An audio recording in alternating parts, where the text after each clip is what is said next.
My name's Tim Crossley. I'm the Executive Director of Mayur Resources. Mayur is a Singapore domicile company but listed on the ASX. Our ASX ticker code is MRL. Corporate office in Brisbane, but all our projects are in Papua New Guinea. So and we're a multi-commodity company focusing both on the energy sector in PNG and the traditional mineral sector, but also industrial minerals. So we're a little bit different in that regard. So we have got coal projects, we've got mineral sands projects that are nearing production.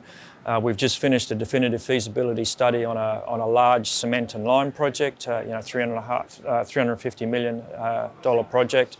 And we also have a power project in Ley, a 50 megawatt power project, plus some copper gold early exploration projects as well.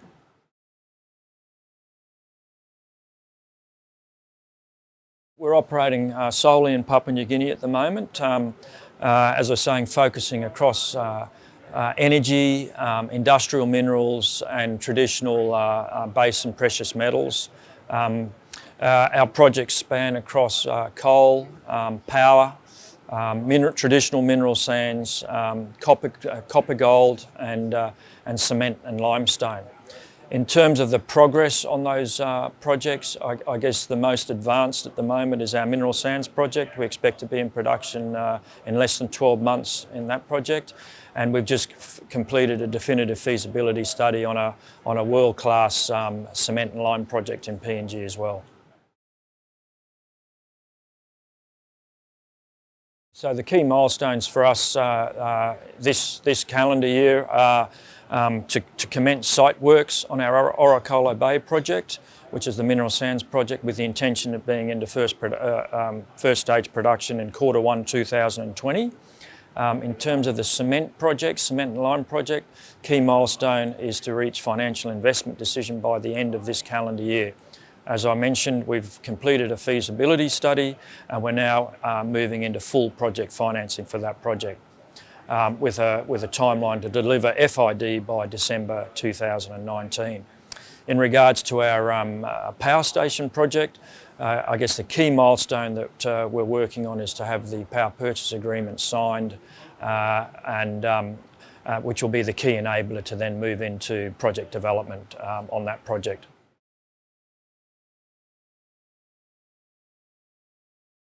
The key members in our team are Paul Mulder, our MD, myself, Kevin Savoury and Sean Thompson.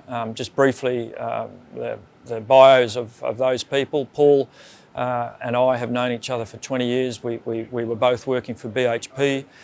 We then worked for Gina Reinhardt. Paul ran her energy business. I ran her iron ore business.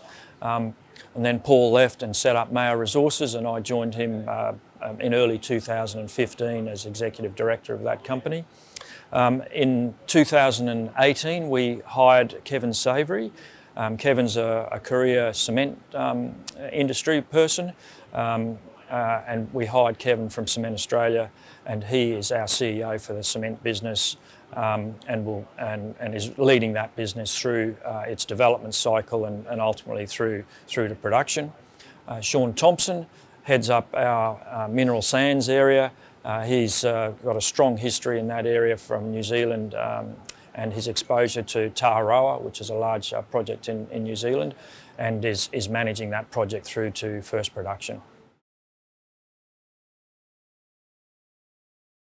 I think our key message to investors is we're a company that's very much focused on PNG. So irrespective of what commodity you may not be interested in, we believe that there's a very strong investment thesis around investing in Papua New Guinea.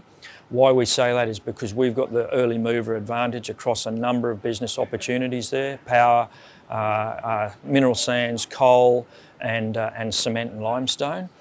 We see that PNG is on the cusp of a super cycle of growth, at least 10 years of very, very strong growth, which is coming off the back of large LNG investment, a large amount of agribusiness investment, and obviously, given PNG's history, a large amount of minerals investment.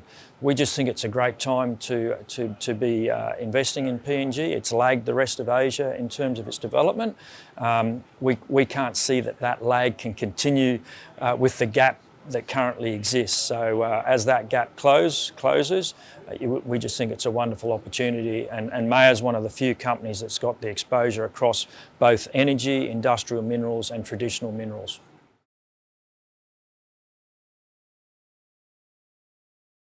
In regards to one-to-one, as I was, I guess, mentioned previously, is that we like the format. We like the one-on-one meeting agenda schedule. The pre-meeting arrangements make your use of time very productive at one-to-one. And as I was saying, you know, we always meet new investors at one-to-one and form new relationships. And you know, I think it's an excellent format.